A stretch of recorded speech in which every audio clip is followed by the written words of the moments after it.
I know, I know. That title is a huge claim. Reverse 10 years of skin damage?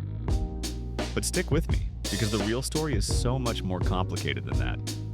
I came across a story on a skincare forum that really caught my attention. A woman shared how she tried a simple two-ingredient mix of castor oil and baking soda. At first, I was skeptical, but her journey was fascinating. Let me share it with you.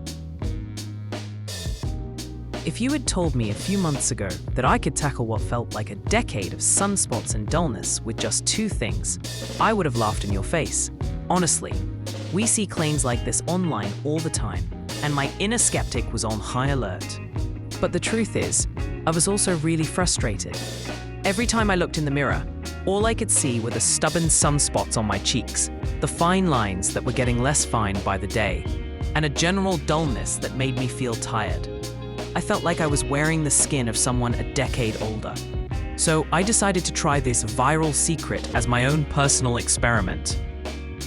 I'm going to tell you exactly what I did, and more importantly, what you absolutely must know before you even think about trying it. Because this isn't one of those quick fix kitchen facials you've heard about. Let's rewind a bit. For years, my skin has been my biggest insecurity. I grew up loving the sun, totally clueless about SPF, and by my late 30s, it all caught up to me. My biggest issues were the patches of hyperpigmentation, those annoying dark spots that just wouldn't budge, and a total lack of radiance. My skin just looked blah, all the time. It felt like I was in a constant battle with my own face. I spent a small fortune on every miracle serum and game-changing cream that promised to bring back my youthful glow. Some things worked for a little while, but the main problems always came back. The dullness, the spots, the uneven texture. It was just a cycle of hope and disappointment. And honestly, I was over it. I'd scroll through social media and see incredible transformation stories, usually from women with unbelievably smooth skin, crediting it all to some simple, natural remedy. And while a huge part of me was rolling my eyes, a tiny, desperate part started to wonder, what if? What if there was something to these old-school secrets that the beauty industry wasn't telling us? That's what led me down the rabbit hole to this very specific and very controversial combo. Castor oil and baking soda. When I started digging, I saw some pretty wild claims. I wanted to separate the facts from the fiction. So, what's the real deal with these two ingredients? First up, castor oil. This isn't your average kitchen oil. It's super thick and loaded with something called ricinoleic acid, making up about 85 to 95% of it.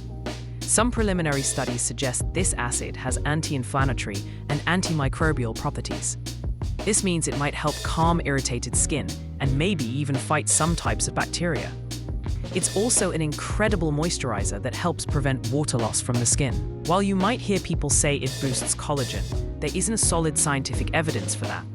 Its real power seems to be in its amazing moisturizing and soothing abilities, which can definitely help soften fine lines and improve skin texture.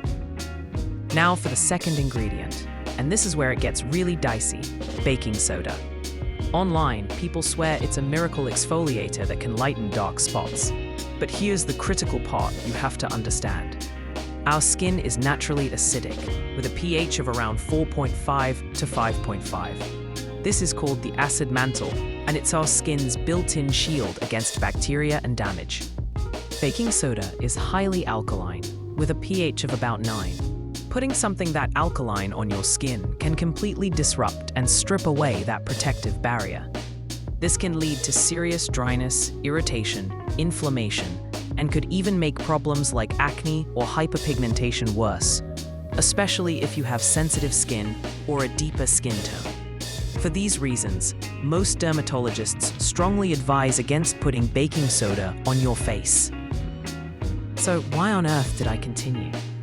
I was curious about using it as a rare, targeted physical exfoliant, with the thick castor oil acting as a protective, moisturizing buffer. But I knew this was a high-stakes game. This isn't a gentle, everyday treatment. It's an intense experiment, and I treated it that way.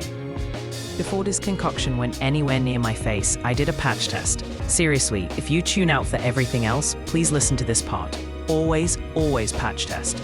It's also important to know that while it's rare, some people can have allergic reactions to castor oil itself, causing redness and irritation. Here's what I did. I mixed a tiny bit of the paste and put it on a small spot on my jawline and on my inner arm. I waited 24 hours, then 48 hours, checking for any signs of redness, itching, or burning.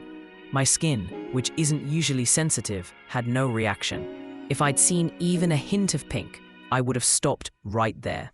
Now for my formula.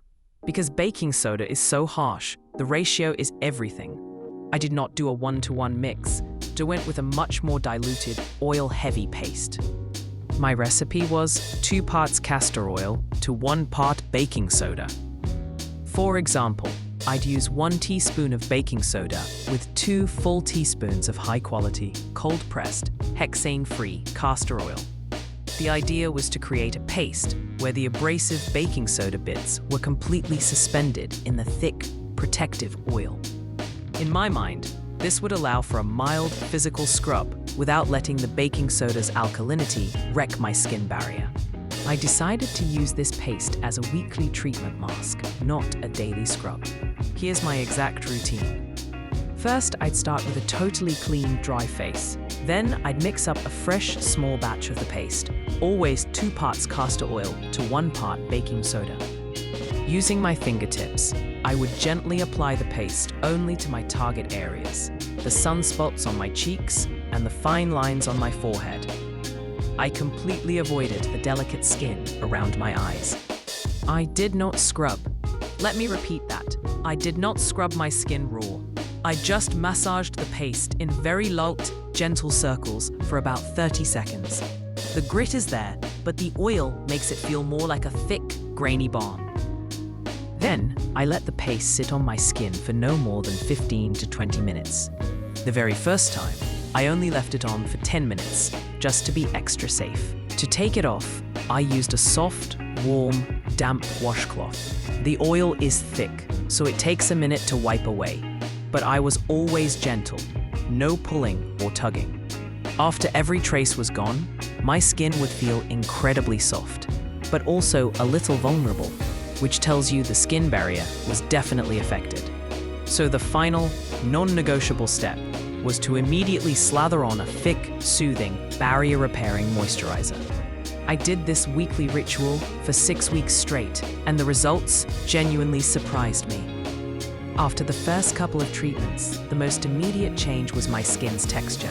It felt unbelievably smooth and soft, probably from the combination of the physical exfoliation and the deep moisturizing from the castor oil. By week 4, I started seeing a visible difference in my complexion. My skin just looked brighter and more radiant. It had a glow that my expensive serums hadn't been able to give me. And the dark spots? Let me be crystal clear here. They didn't magically disappear. However, they did seem to lighten up. They looked less obvious, less angry.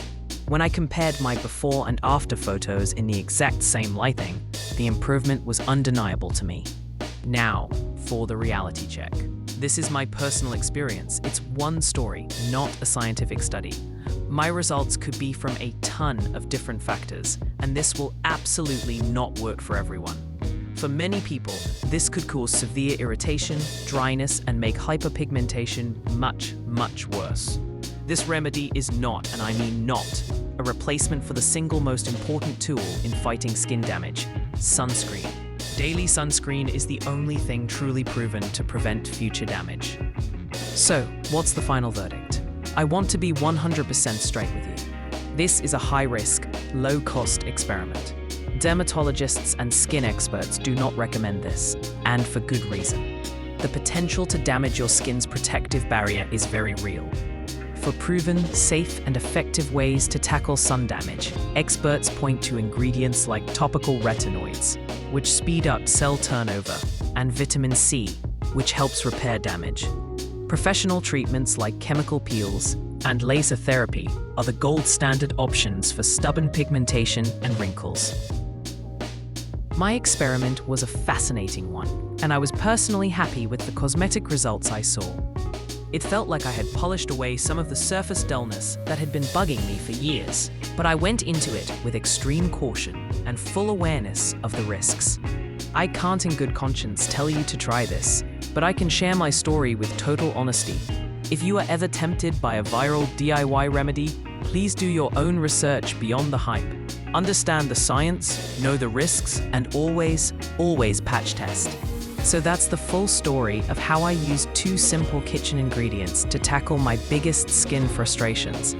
It was an experiment that gave me surprising results, but it also really opened my eyes to how important it is to understand what we're putting on our skin. Your skin is like a living diary of your habits. Treat it with care and patience, and it will reward you with health and glow. This is not a miracle cure, and it's definitely not for everyone. Caution is everything.